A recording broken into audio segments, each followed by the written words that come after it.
नमस्कार स्वामी भक्तांनो, स्वागत आहे तुमचं पुन्हा एका नवीन व्हिडिओमध्ये.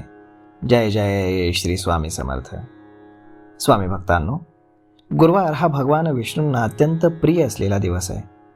या दिवशी विष्णुदेवाची पूजा आणि व्रत केल्यास खूप शुभ फळ मिळतं. गुरुवारी संध्याकाळी काही सोपे उपाय केल्यास भगवान विष्णूंसोबतच माता लक्ष्मीची देखील तुमच्यावरती कृपा होते. कारण जिथे भगवान विष्णूंचा वास असतो तिथे माता लक्ष्मीचाही वास असतो. तसेच गुरुवारच्या संध्याकाळी केलेले उपाय व्यक्तीच्या धनसंपत्तीमध्ये वाढ करतात आणि प्रगतीचे मार्ग खुले करतात आणि स्वामींचा आशीर्वाद सदैव आपल्या पाठीशी ठेवतात.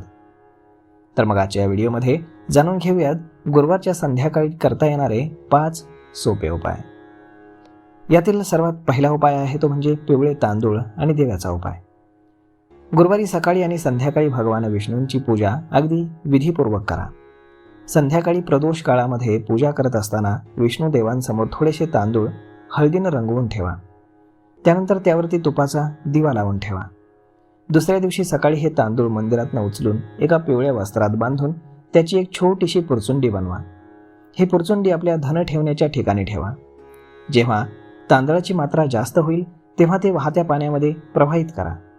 हा उपाय केल्यानं पैशांची तंगी तर दूर होईलच आणि धनसंपत्तीही कधी कमी होणार नाही. पुढचा उपाय आहे तो म्हणजेच केसराच्या खिरीचा नैवेद्य. संध्याकाळी भगवान विष्णूंची पूजा आणि आरती विधीपूर्वक केल्यानंतर त्यांना केसराच्या खिरीचा नैवेद्य दाखवा. हा प्रसाद विष्णुदेवांना फार प्रिय आहे. त्यामुळे हा उपाय केल्यास व्यक्तीला भगवान विष्णूंची कृपा आपोआपच प्राप्त होते. तसेच माता लक्ष्मीचा आशीर्वादही कुटुंबातील सदस्यांवरती कायम राहतो. गुरुवार या दिवशी पिवळ्या रंगाला विशेष महत्त्व आहे. त्यामुळे या दिवशी स्नान इत्यादी कार्य आटपल्यानंतर पिवळ्या रंगाचं वस्त्र परिधान केल्यास त्या दिवशी अत्यंत शुभ फळ मिळतं. आता पुढचा उपाय आहे तो म्हणजेच मंदिरामध्ये हरभरा डाळ दान करावी. गुरुवारी काही विशेष वस्तूंचं दान हे पुण्य देणारं मानलं जातं. या दिवशी संध्याकाळी आपल्याजवळील भगवान विष्णूंच्या मंदिरामध्ये आपण जावं. त्यानंतर आपल्या ऐपतीनुसार पिवळ्या रंगाच्या वस्त्रामध्ये हरभरा डाळ घालून त्याची एक पुरचुंडी बनवावी आणि मंदिरामध्ये दान करावी. हा उपाय केल्यानं व्यक्तीवरती विष्णुदेवांची कृपा कायम राहते. तसेच महत्त्वाच्या कामांमध्ये येणारे अडथळे दूर होतात आणि व्यवसायातही लाभ मिळतो.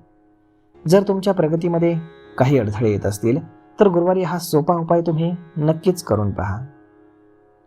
त्यानंतर पुढचा उपाय आहे तो म्हणजेच मुख्य दरवाजाजवळ दिवा लावण्याचा उपाय. संध्याकाळी माता लक्ष्मीचं घरामध्ये आगमन होत असतं. त्यामुळे प्रदोष काळामध्ये भगवान विष्णू आणि लक्ष्मी मातेची विधीपूर्वक पूजा केल्यानंतर मुख्य दरवाजाजवळ एक दिवा नक्की लावा. असं केल्यानं माता लक्ष्मी प्रसन्न होते आणि घरातून नकारात्मकता दूर राहते. तसेच कुटुंबातील सदस्यांमध्ये आपुलकीचं नातं टिकून राहतं. मुख्य दरवाजावरती दिवा लावल्यानं आजूबाजूचं वातावरण देखील सुखद होतं. संध्याकाळी या मंत्राचा जप गुरुवारच्या दिवशी संध्याकाळी भगवान विष्णूंची पूजा करण्यासोबतच करावा. तर हा मंत्र जप तुम्हाला आयुष्यातील समस्यांपासून मुक्ती मिळवून देऊ शकतो. तर संध्याकाळी विष्णुदेवांसमोर एक दिवा लावा आणि त्यानंतर शांत मनानं आसनावरती बसून ओम नमो भगवते वासुदेवाय या मंत्राचा 108 वेळा जप करा. असं नियमित केल्यानं व्यक्तीला आयुष्यामध्ये आणि करिअरमध्ये येणाऱ्या समस्यांपासून आराम मिळतो. तसेच घरातील वातावरण देखील आनंदी राहतं. तर मग स्वामी भक्तांनो, अशा पद्धतीने गुरुवारच्या संध्याकाळी हे काही सोपे उपाय केल्यानं आपल्यावरती माता लक्ष्मीची कृपा होते. तर मग मित्रांनो, हा व्हिडिओ ही माहिती तुम्हाला कशी वाटली हे तुम्ही आम्हाला कमेंट करून नक्कीच सांगा. आणि जर आवडली असेल तर आपल्या जवळच्या मित्रमंडळींसोबत देखील हा व्हिडिओ तुम्ही शेअर करायला विसरू नका. धन्यवाद.